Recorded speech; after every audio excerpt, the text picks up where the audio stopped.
Mom is having a hard time living off her pension. We, who are still able to work, should help her out, shouldn't we?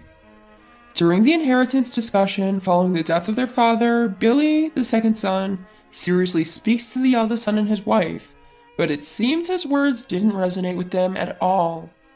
Help out, you say? Just because she only has her pension doesn't mean we can just hand over our money. Exactly, or perhaps does our mother-in-law plan to just dip into our money? Suddenly, the eldest son and his wife look at me with faces like they've bitten into a bitter bug. It wasn't a look one should give to their parents. Stop trying to leech off us, it's a nuisance.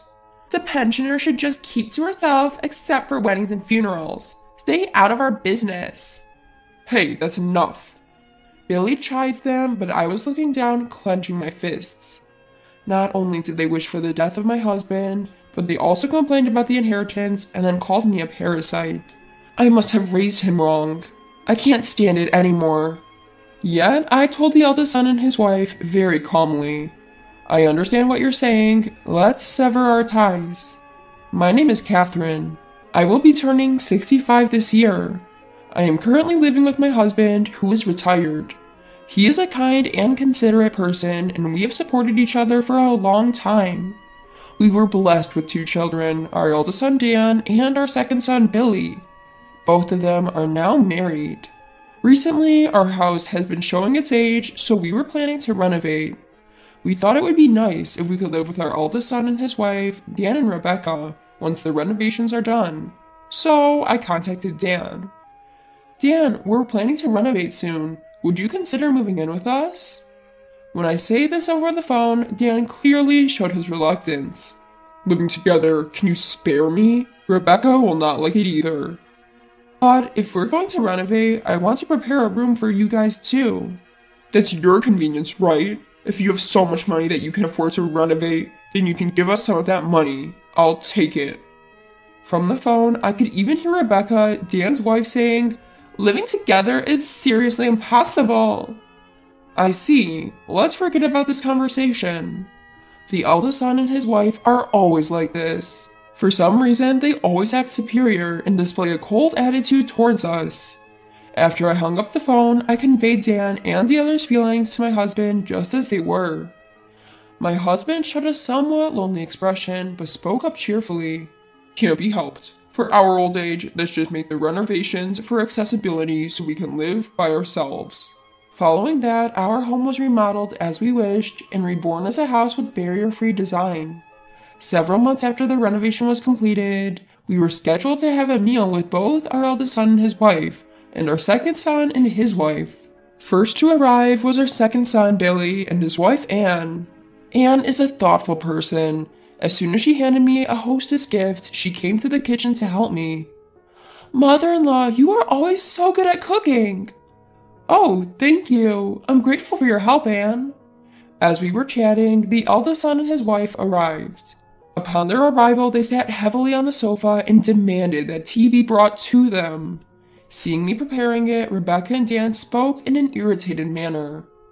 Really, they have no consideration. Exactly. We are guests here. Hurry up.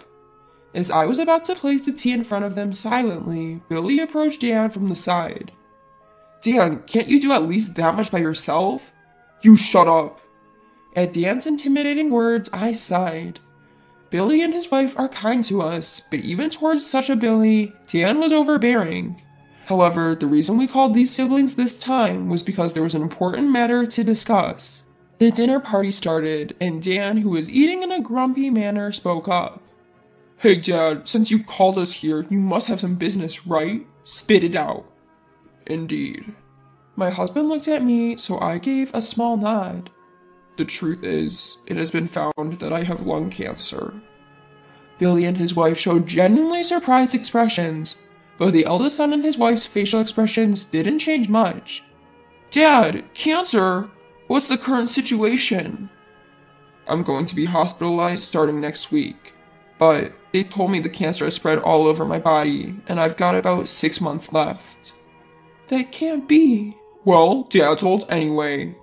Dan muttered as if it was someone else's business. Rebecca chimed in. Well, you can't beat age, right? My uncle quickly passed away from stomach cancer too. Her thoughtless words irritated me, and I couldn't help but raise my voice. Would you two just stop it? Catherine, it's fine. But... The father calms me down and began to speak quietly, looking at his children.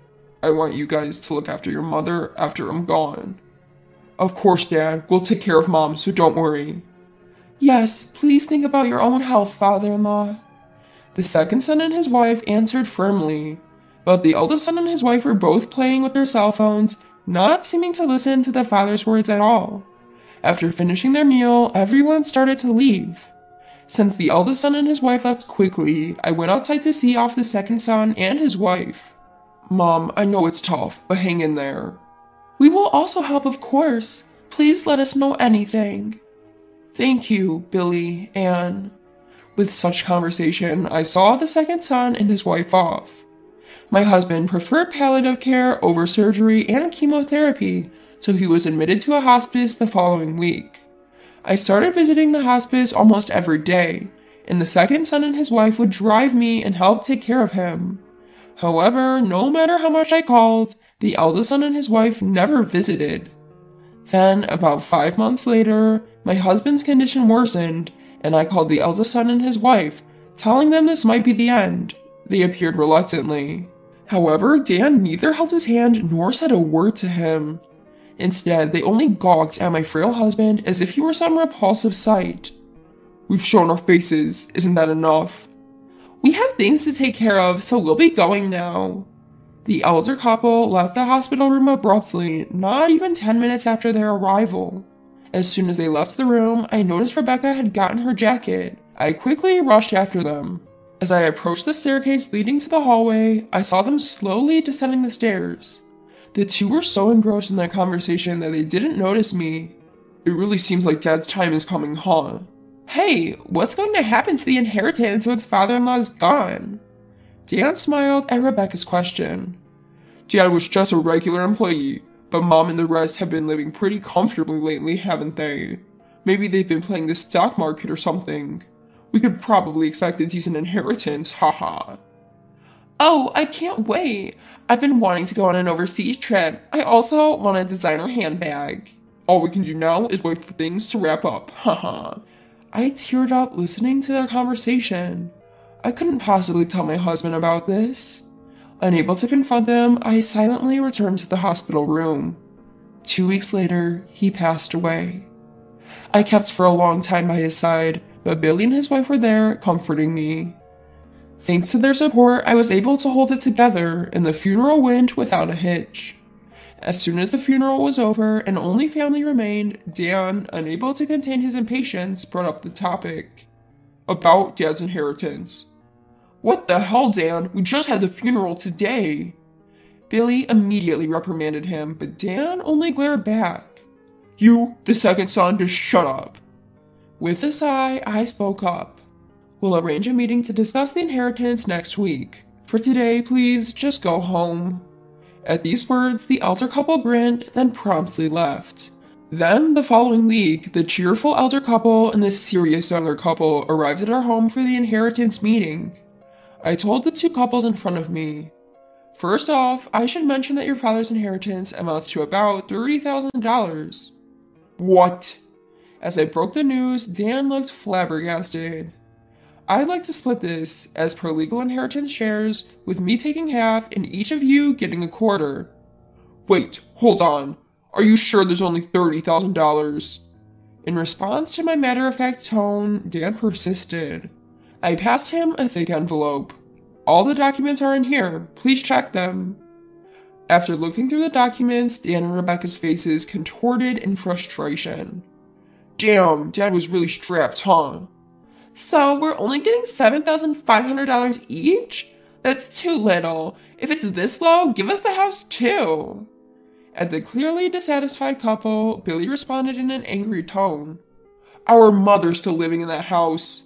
Don't care. It's because you wasted money on renovations that we're left with nothing. That's right. If the inheritance is this small, give us the house too. I calmly told the irritated couple. This house was painstakingly renovated by your father so we could live here in our old age. I won't just hand it over. I'll keep it as long as I live. What? It's not fair for you to keep everything to yourself. Dan glared at me with a fury that seemed as if he was about to lunge at me. Dan, cool it. Billy restrained Dan. Your father was worried about me till the end. You might not understand it, Dan. Billy started speaking softly while looking at me, who was still stirred up. Mom, we're going to renounce our inheritance. You should take our part too. Dad would rest easy knowing that. Anne, his wife, nodded beside him. Billy, there's no need to worry. As I said that, Dan and Rebecca interjected again. If they don't want to give their part to us. Yes, we'll gladly take it. That's impossible. Mom's living on her pension. It's tough. We who are working even a little should be supporting her. Billy sincerely scolded his older brother and his wife, but his words didn't seem to affect them at all. When you say support, just because she's only got her pension, doesn't mean we can just give our money away. Exactly. Or perhaps mother-in-law was planning to siphon off our money from the beginning. The older couple looked at me with an expression as if they had just chewed on a bitter bug. Their eyes were not the kind one should direct at a parent. Stop behaving like a parasite. It's a nuisance. Old ladies living on pensions should keep out of everything except for weddings and funerals. Just stay quiet. Hey, stop it now. Billy scolded them, but I had my head down and was clenching my fists. Not only did they wish for my husband's death, but they also complained about the inheritance and even called me a parasite? I wondered where I had gone wrong in raising him. Tears welled up in my eyes with regret, but I couldn't lose my composure here. I gathered my feelings and said very calmly to Dan and Rebecca, I understand what you're saying, let's sever our ties. When I said that, the older couple looked surprised for a moment, but quickly broke into a smirk. Really? That's the best news I've heard. Does this mean we don't have to deal with the old lady anymore? Lucky! As Dan and Rebecca hurried to leave, they sarcastically called out to Billy and his wife. So there you have it. You guys look after the old lady. Good luck taking care of the parasite. As the couple stormed out, Billy and his wife rushed over to me. Mom, are you okay? They're just too awful. Mother-in-law, we are always by your side. Please don't be upset. I was still looking down, but I raised my face and looked straight at the two of them. Billy, Anne, I have something to tell you. A few months later, while I was relaxing at home, Dan and Rebecca appeared with Billy. What's going on? We've severed our ties, haven't we? Hey, old lady, we need to talk. Indeed, come on in. The eldest son and his wife, shouting at the entrance, their faces flushed red. From the side, Billy spoke with an apologetic tone. Sorry, Mom, I was asked about the house, and I couldn't help but tell them. That's fine. For now, everyone please come in. I let them into the house. The moment they were led into the living room, the eldest couple began to raise their voices. What do you mean you're giving the house to Bill? Exactly. You're disregarding us, the eldest couple. What's that all about? While looking at the two of them, I spoke in a calm and composed manner. Billy said he would maintain the house and preserve your father's memories. That's why I decided to leave it to him. What? What do you mean? Dan stared at me, taken aback. Billy and his wife Anne have been a great support to me. It's only natural. I smiled warmly at the apologetic-looking younger couple. Thank you, Mom. We're not here to hear that. You said you'd take over the house yourself, didn't you? After taking a quick glance at the eldest daughter-in-law, who looked like she was about to froth at the mouth, I explained. I thought I'd hand it over to someone who would respect your father and my wishes. Besides, I've started getting some rental income. What? What is this? Seeing my surprised eldest son, I let out a sigh and continued matter-of-factly. Remember how last year my father, your grandfather, passed away? Billy attended the funeral, but you couldn't because you were out of town, remember? That was...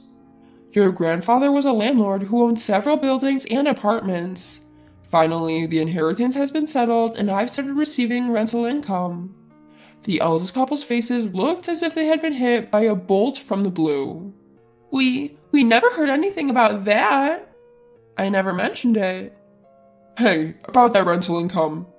How much are we talking about?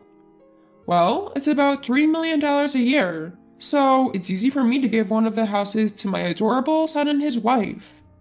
And then Dan and Rebecca, the eldest couple, sprang to their feet energetically.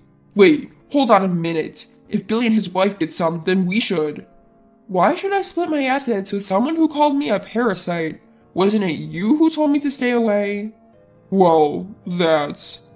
If you're going to call me a parasite, then please don't leech off me. At my sharp words, Dan and Rebecca began to stutter in response. I glared at them both and pointed to the door. Alright, the conversation is over. Please go home now. Wait, hold on. Mom, please listen to me.